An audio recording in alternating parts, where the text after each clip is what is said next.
As mentioned, we're in Esther 3 today, and as we begin, I want to ask you if you have ever or how often you doubt the faithfulness of God toward you.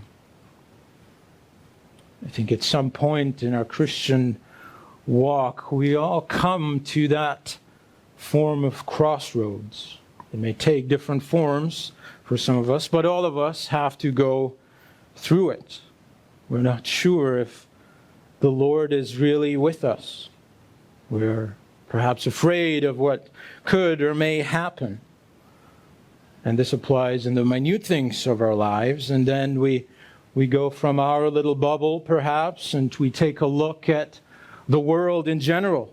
We look at global affairs, and times seem to be very bad. There's war in the Middle East, there's war in parts of Europe, there's persecution in Asia, there's persecution in the Middle East. Increasingly divided nations all over the place. Less and less stable government. One government leaves, another comes in and tries to revert as much as possible from their predecessors. Political instability seems to grow. There's no more middle ground on things. You're either on the one end of the spectrum or all the way on the other. More and more, the wicked seem to prosper in wealth and power, exerting tremendous might over society. And there's even an increase in hostility toward Christianity. And we see this, perhaps surprisingly, somewhat surprisingly, in Europe, the very home of the Reformation, the home of many of the Puritans. There are reports coming from Europe of people losing their jobs for expressing faith-based opinions in the workplace. There's an observatory body for intolerance and discrimination against Christians in Europe, and in 2023 they have counted 2,400 so-called hate crimes against Christianity. Now we might think that most of those perhaps happen in some of the poorer countries on the east side of Europe, but that's actually not the case at all. The most affected countries were France, Germany, and the United Kingdom. Between the three of them, they total almost 2,000 of the 2,400 cases. It can make us wonder what is going on in the world. Honestly, is the Lord still faithful? Is He still working? Is He keeping His promises? Is He still sovereign? Some similar issues face the Jews in Esther chapter 3. We have come now to the end of the introduction to the book within the first two chapters, and we found our place and time and history during the reign of Xerxes over the Persian Empire. Jews are spread far and wide throughout the land, making up one of the many people groups within this vast kingdom. And we're now, at least at this point, 7 years into the reign of Ahasuerus. And we have seen how superficial he is, how incompetent he is to govern by himself. We have met two of our main characters, Mordecai and his cousin Esther, who has replaced Vashti as queen. And now we enter into really the heart of the story in chapter 3. The main action of the book now begins, and it continues all the way almost to the end of the entire book into chapter 9. And we read about this plot to entirely annihilate the Jews. And they find, that wicked men are in positions of power, and that there's a hatred toward God's people, and that these people use all the instruments available to them to destroy the Israelites. And no doubt, the people of Israel were wondering if God too was still with them, if He was still really faithful to His covenants, to His chosen people, even in exile under these pressures. And we'll see some of the reasons for potentially doubting God's faithfulness. We'll see that the ungodly always seem to prosper, that God's promises were under great threat, and that there's powerful enemies that the Jews were up against. And so I want to get immediately more or less into the text. And we'll see, first of all, the ungodly prosper. And we'll begin actually at the end of chapter 2 in verse 21, and we'll go to verse 2 in chapter 3. In those days, as Mordecai was sitting at the king's gate, Bigtan and Teresh, two of the king's eunuchs who guarded the threshold, became angry and sought to lay hands on King Ahasuerus. And this came to the knowledge of Mordecai, and he told it to Queen Esther. And Esther told the king in the name of Mordecai.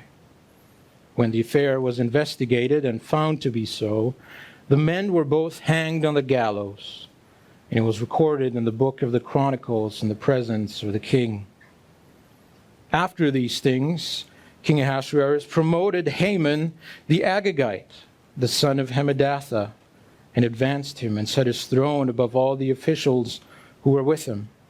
And all the king's servants who were at the king's gate bowed down and paid homage to Haman, for the king had so commanded concerning him.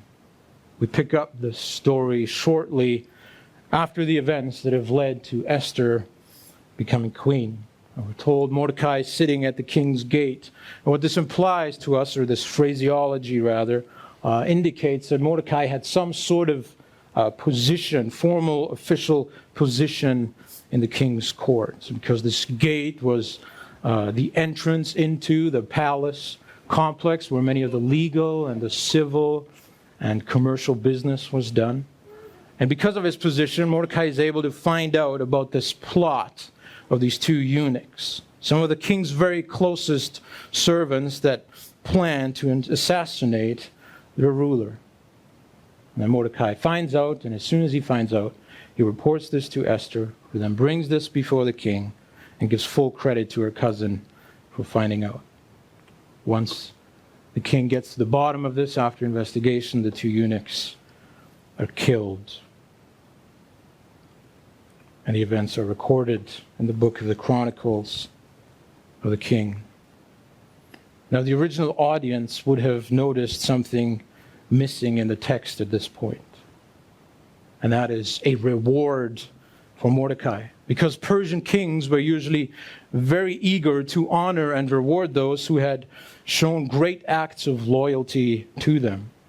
And Mordecai, in foiling this assassination attempt, essentially saves Xerxes' life. Yet there is no mention of showing Mordecai any honor. Not until actually chapter 6, and in verses 1 to 3, does Mordecai receive any mention from the king. And so, having shown this loyalty, promotion would have been a most fitting reward. But instead, we read about the promotion of Haman, who was promoted above all the other officials of the king. And everyone is commanded to bow down and pay homage to him. But what's interesting about Haman is the way he's introduced. And verse 1 of chapter 3, it says, after these things, King Ahasuerus promoted Haman the Agagite, the son of Hammedatha. Further down in verse 10, if you take a quick look there, again he's identified as the Agagite, the son of Hammedatha, and then the enemy of the Jews. Mordecai and Haman are, right off the bat here, set opposite each other. Not only in terms of one being honored while the other is seemingly forgotten, but in terms of who they are. You remember the way Mordecai was introduced to us earlier in chapter 2. We're told there was a Jew in Susa, the citadel, whose name was Mordecai, the son of Jair, son of Shimei, son of Kish, a Benjaminite. Now there's another man in the Old Testament who was a son of Kish and a Benjaminite, and that is the first king of Israel, named Saul. And he was at enmity, if you remember the story of Saul, with a certain king named Agag, the king of the Amalekites. We read about that in 1 Samuel 15. And there Saul is told to kill both man and woman, child, infant, ox, sheep, camel, and donkey. Now Saul does not obey the word of the Lord, keeps the best of the sheep and the oxen, and even goes so far as to keep Agag alive, which then Samuel will later hack to pieces with a sword. But then this conflict that is alluded to here in Haman, the Agagite, and Mordecai, the Jew, goes even back further than that. When the Israelites left Egypt, and after they had just crossed the Red Sea, the Amalekites, the descendants, or rather forefathers of Agag, were the first ones to attack Israel. They were attacking them from behind, killing the weak and the slow in that convoy leaving Egypt. And eventually then Moses instructs Joshua to fight against them and defeat them. This is the story where Aaron and Hur on the mountain hold up Moses' arms to gain the upper hand against the Amalekites. And so what we see here is this identification of an enemy of the Jews in a long line of enemies that goes as far back as the Exodus. And that enemy, despite Mordecai having shown loyalty to the king, is promoted to a position above everyone else, only second to the king. And now he is commanded to bow down and pay homage to that enemy. There's no surprise if this would seem unjust in the eyes of Mordecai or the Jewish readers. And it begs the question that several prophets, that David, that Job have asked repeatedly. Why does the way of the wicked prosper? Why do all that are treacherous thrive? That's what it often looks like from our point of view. The evildoers prosper. They put God to the test without consequence. Some, like Haman, will attempt apparently to get with murder and seem to get away with it.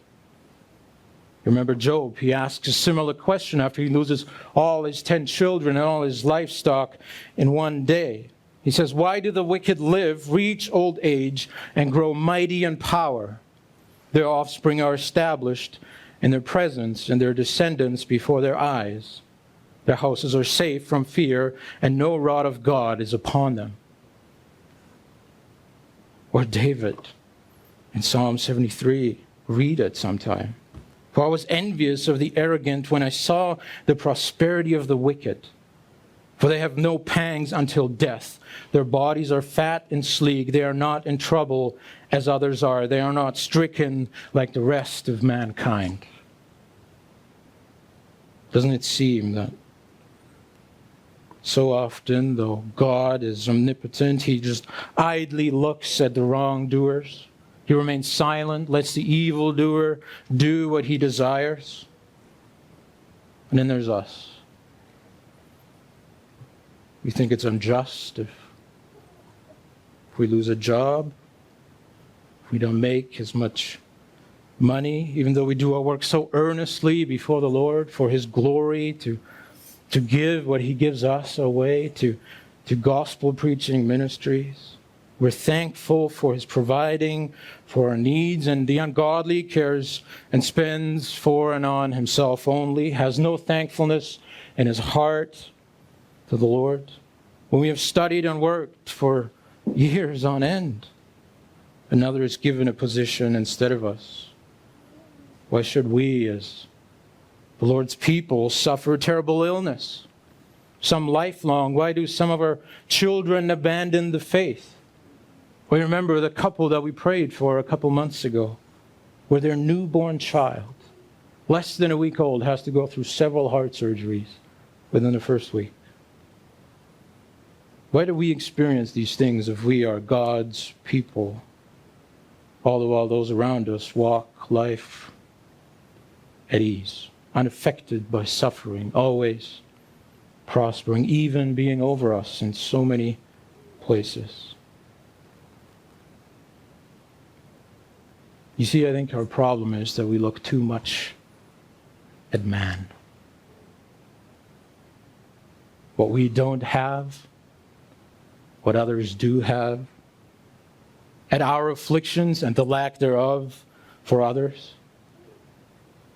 Brothers and sisters, we have to look at our God more. We plan our lives to the T at times, and it's good to make these wise plans. But when we look at God, we ought to see that we're ultimately not in control and that the Father is. And you know what? That ought to be a comfort to you because of who He is. Because He is just and He is righteous and He does not make mistake. Whatever happens to you is not outside His control, and even the evil meant against you by men and even the devil, He means for good, even when it is so hard for us to go. And even when you can't see it in the moment, there will be a time when you look back and you can see it so clearly. The Lord's faithfulness, His mercy, and His love for you. Some of you know this. You've experienced it. And Mordecai will experience it later when he's honored at the right time, at the right place. And let me ask you this. Have you not, truly Christian, have you not experienced the love and the grace and mercy of God in those times? Much more than when you're actually at ease. Brothers and sisters, at times, we should be able to say, I welcome it. If it brings me closer to my God, sweetens my fellowship with Christ, heightens the comfort of the spirits, my reliance on my God, my trust in Him reaches new horizons, then I can not only weather the storm, but rejoice in it. We must also resist being enchanted by the temporary. The evil do suffer from effects of sin. They're not immune. But more importantly, temporary honor and riches are not worth the cost of eternal separation from God. And it is far better, it is so much better, it is infinitely better to be, even for a lifetime, afflicted, treated unjustly, poor, and whatever else you can think of with Christ than rich and honored among men without Him. Because everything else pales in comparison to Him. Being near to God through Christ, having made Him your refuge and the strength of your heart is true riches, regardless of what man or the devil may throw at you.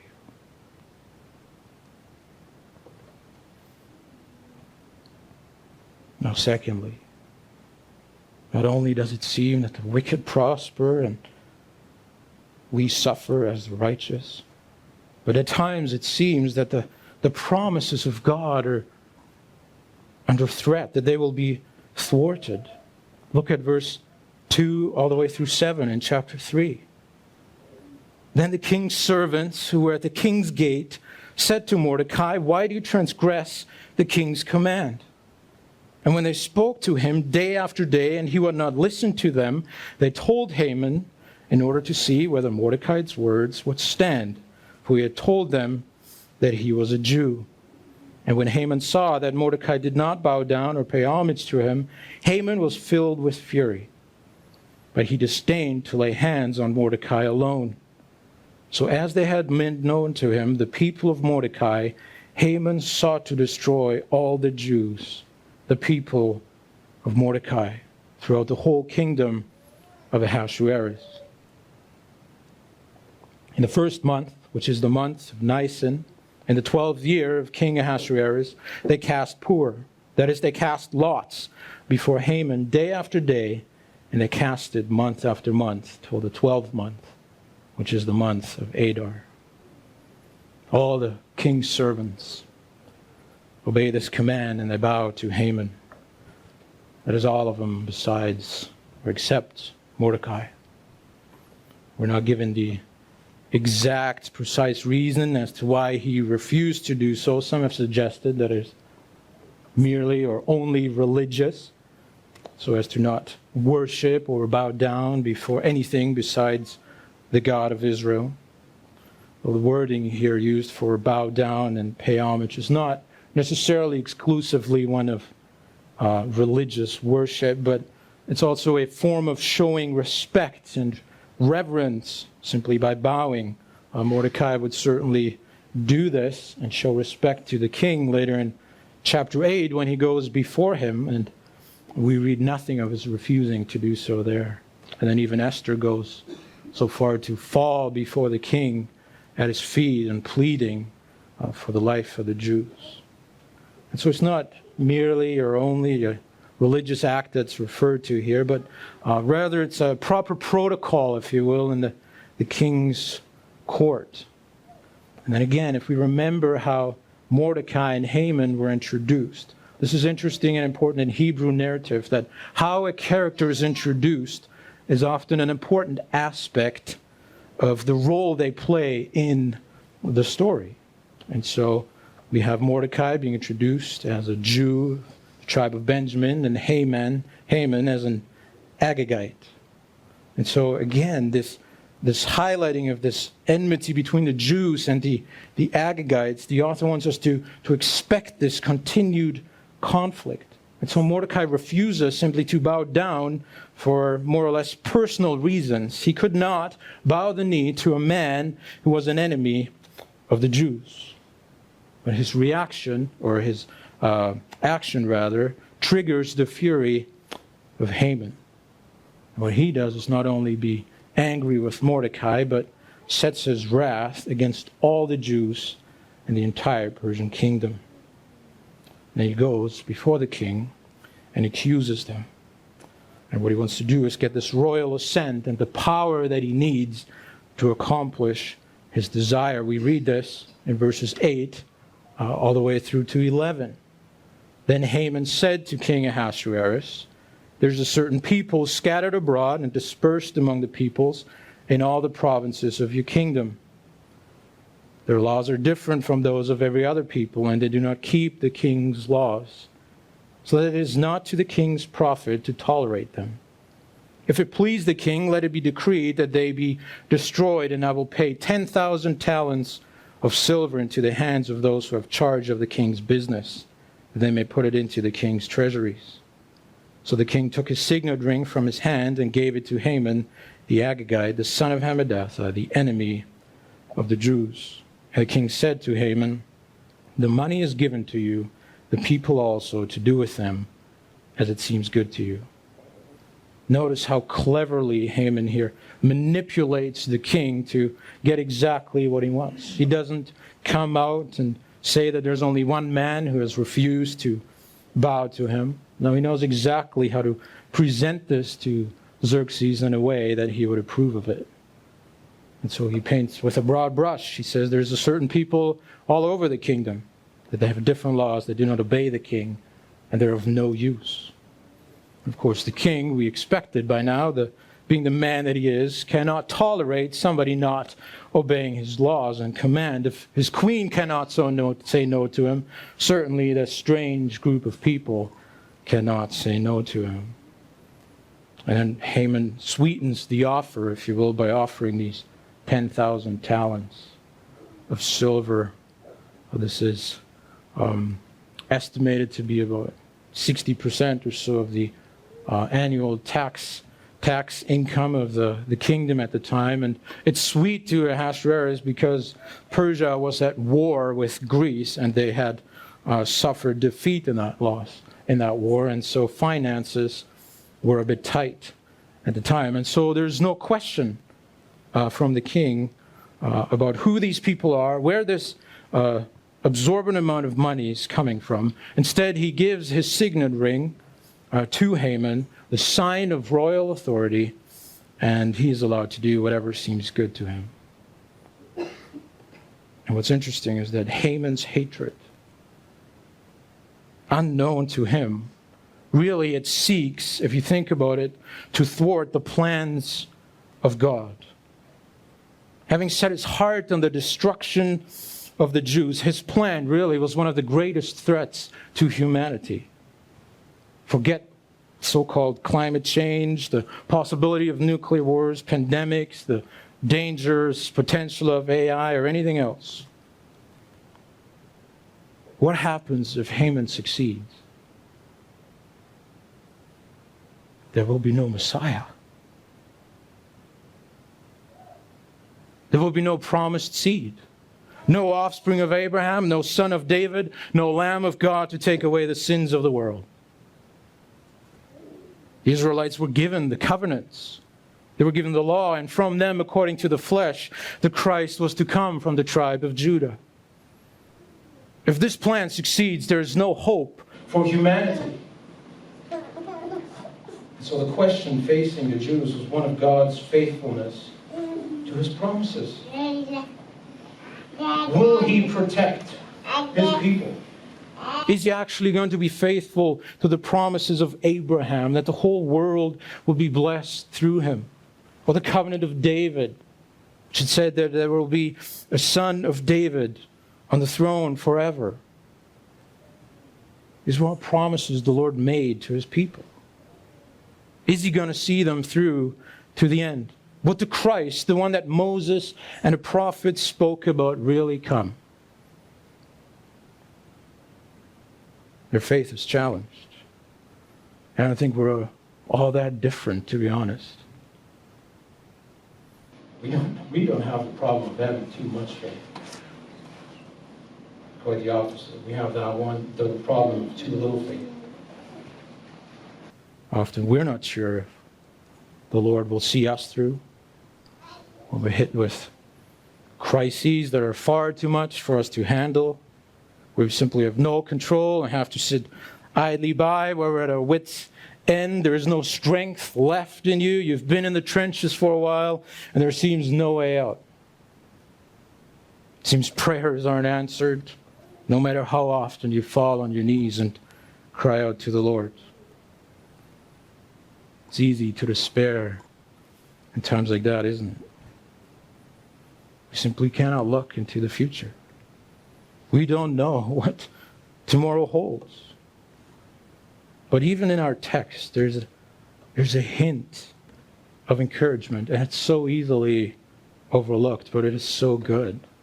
It shows us how the Lord works behind the scenes through the smallest details. Look at verse 7 again. In the first month, which is the month of Nisan, in the 12th year of King Ahasuerus, they cast pur, that is, they cast lots before Haman day after day, and they cast it month after month till the 12th month, which is the month of Adar. Now this casting of lots, these were little cube-shaped pieces. They had some inscriptions or dots on the side, much like a pair of dice. And they were used for divination and in asking the gods for an answer to or regarding the future. And Haman has these cast for every day and every month of the year to determine the day on which the Jews were supposed to be killed. Now what's interesting is if we follow the timeline, they're cast in the first month in verse 7. And if we look at verse 12, the scribes were summoned to write this edict to kill the Jews.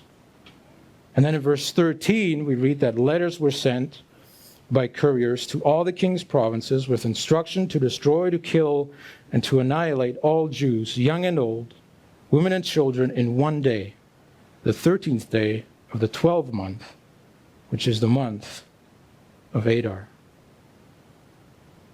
Now, Proverbs 16:33, some of you know this, says the lot is cast into the lap, but its every decision is from the Lord.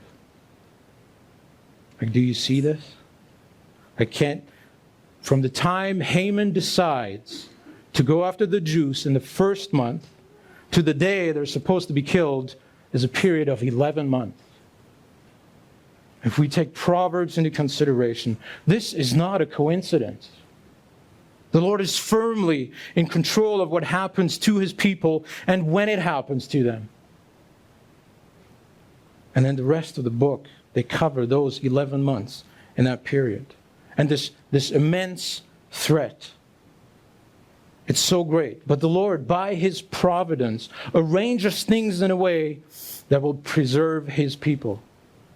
There's time for them to be saved. He will be, in fact, faithful to His promises, and they don't even know it yet.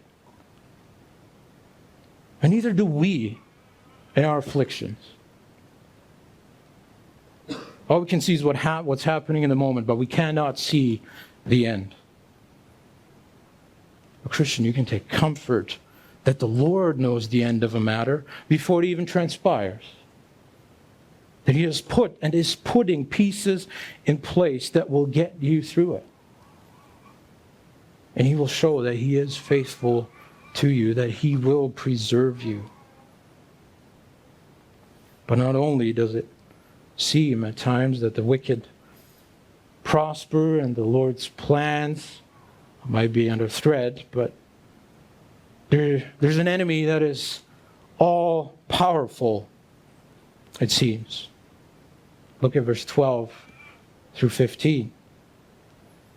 Then the king's scribes were summoned on the 13th day of the first month, and an edict according to all that Haman commanded was written to the king's satraps and to the governors over all the provinces and to the officials of all the peoples, to every province in its own script and every people in its own language. It was written in the name of King Ahasuerus and sealed with a king's signet ring. Letters were sent by couriers to all the king's provinces with instruction to destroy, to kill, and to annihilate all Jews, young and old, women and children, in one day, the 13th day of the 12th month, which is the month of Adar, and to plunder their goods. A copy of the document was to be issued as a decree in every province by proclamation to all the peoples to be ready for that day. The couriers went out hurriedly by order of the king, and the decree was issued in Susa, the citadel. And the king and Haman sat down to drink, but the city of Susa was thrown into confusion. The wheels of this machine now begin to turn. It's set in motions. The scribes are summoned, and this edict, according to Haman, is written. It's very familiar to the fashion. We've seen it in chapter 1, when all this decree was sent out to all the provinces and every people in their own language regarding Vashti, and her husbands are supposed to be the master of their own house. And so Haman's desire now has turned into a law that is officially sanctioned by the monarch. Instructions are sent out to kill, to destroy, and to annihilate all the Jews regardless of age and gender on the 13th day of the 12th month. The timing of this is again worthy to note. When the scribes come and this is sent out, they're summoned on the 13th day of the first month. That is the day before the Jews celebrate the Passover. When they have a week-long celebration on the 14th day of that very month and commemorate the deliverance out of Egypt and their special relationship with God. And now instead of joy, by the time this gets out, the celebrations will be turned to sorrow. Instead of remembering their deliverance, they face looming destruction.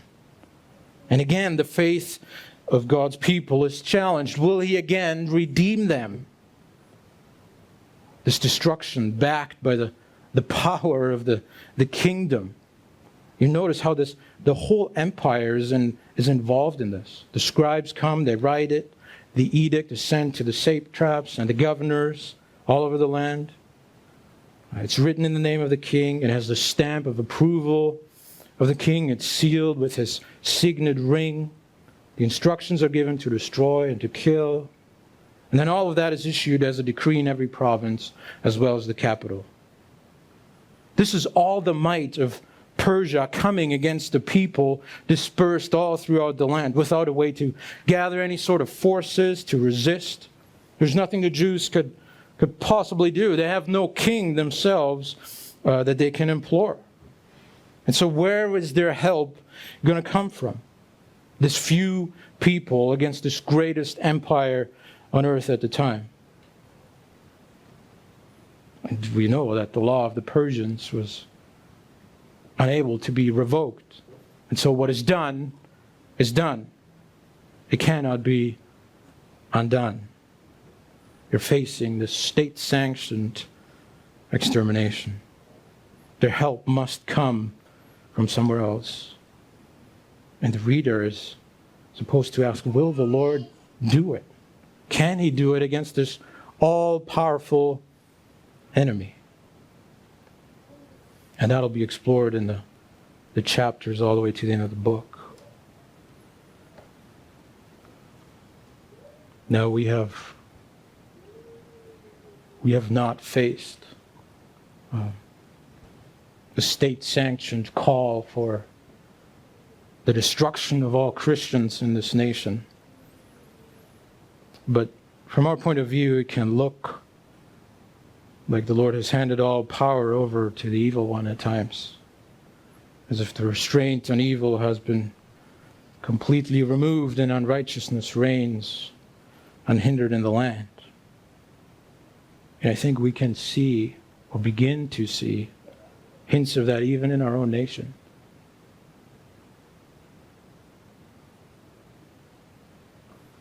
We don't like to preach politics or anything like this. We don't seek to sway you one way or another from the pulpit. We preach the Word of God. But we must look at times at what is happening in our country and think through it and what we're going to do. We have to realize that though we've been blessed greatly, that this kindness that we perceive really is just this thin veneer on top of a rotten core of depravity. We must not be deceived. The condition of the human heart has not changed in the last 2,500 years. It has not gotten any better with scientific insight or technological advances. The depravity that reigned in Haman is the same depravity that reigns in the heart of the ungodly today. It doesn't matter which part of the world we're in.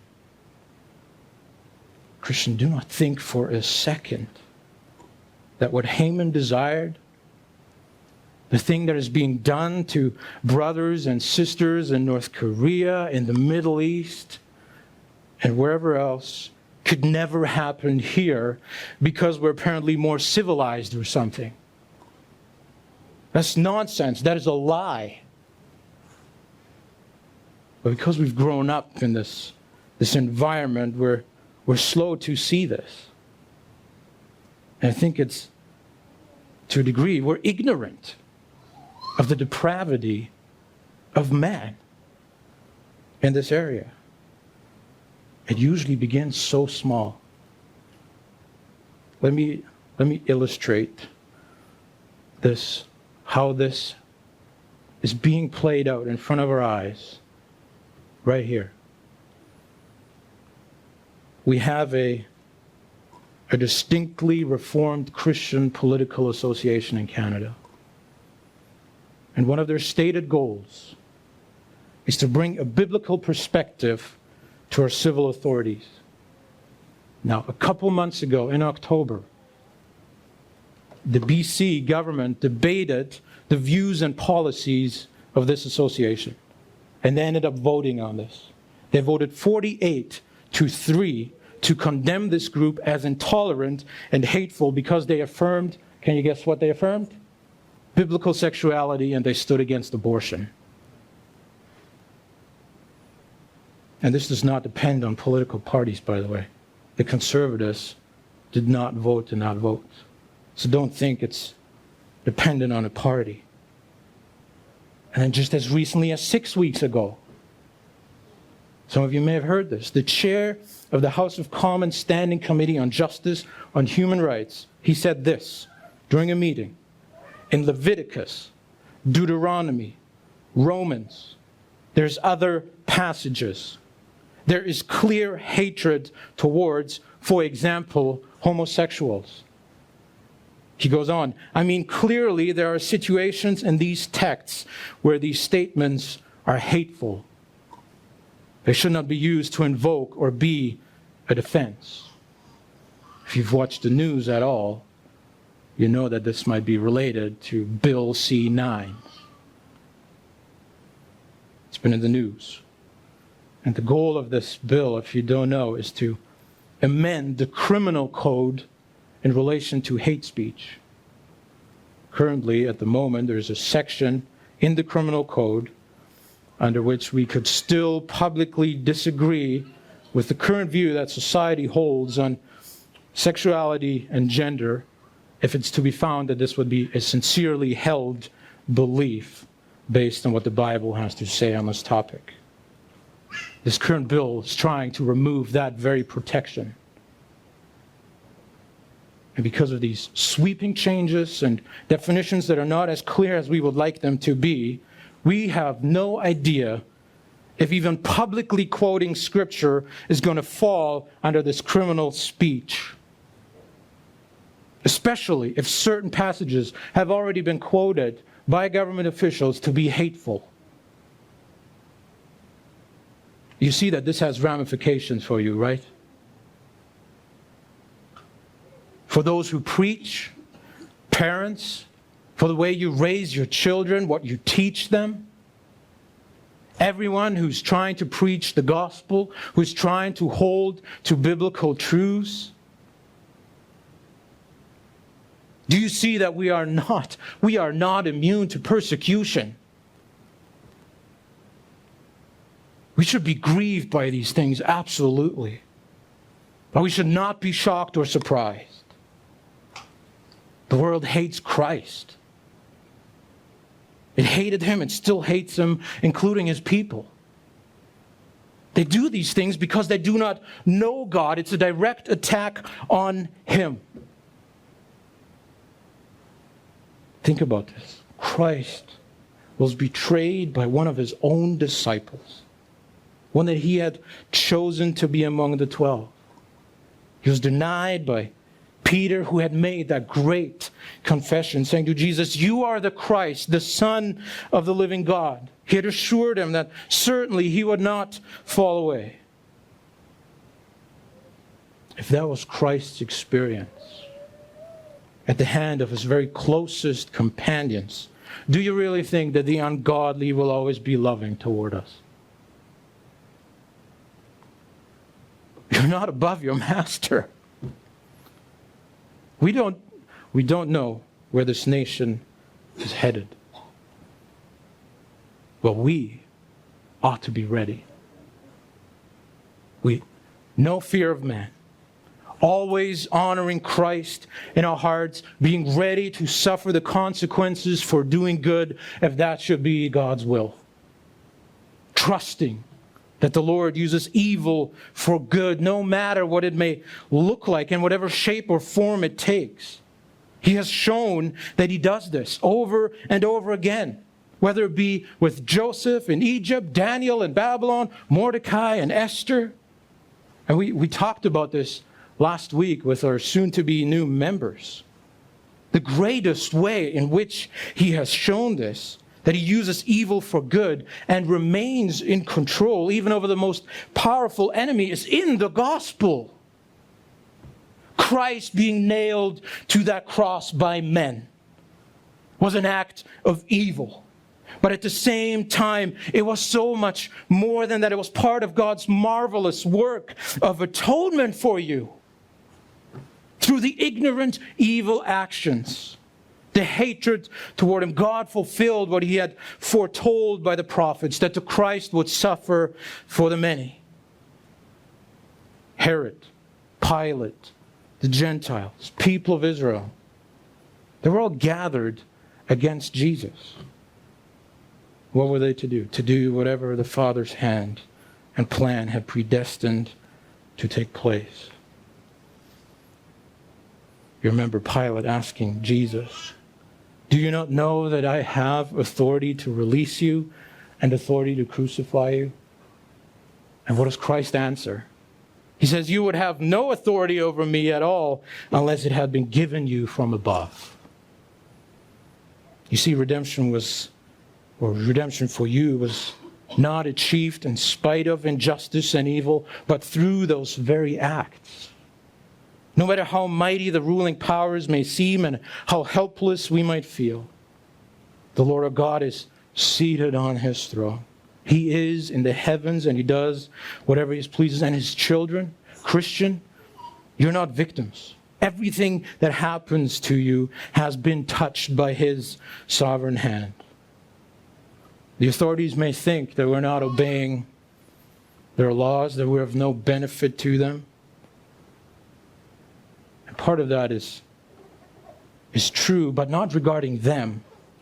In reality, it's true regarding the one King, the sovereign King, whose law no one has obeyed. Not us, not any civil authorities anywhere. We really did not bow down to him, give him the honor he should have gotten, to whom we really were of absolutely no advantage whatsoever, not even in the slightest. Before him, any accusation of the devil against us is true. We are rightly accused before him. And we stood helpless by ourselves. And destruction and extermination would have been a just verdict. But yet in being faithful to his promises, to his covenants, he has not destroyed, but given his only Son to be killed instead for you, and that the price of sin might be paid. He has sovereignly made atonement for men by his own will and his own doing, not for any amount of money in return. He has done so using sinful, evil men and women to accomplish it the way he had ordained. He's shown his faithfulness to the greatest degree in Jesus Christ. Brothers and sisters, do we then have reason to doubt his faithfulness? Let's close in prayer.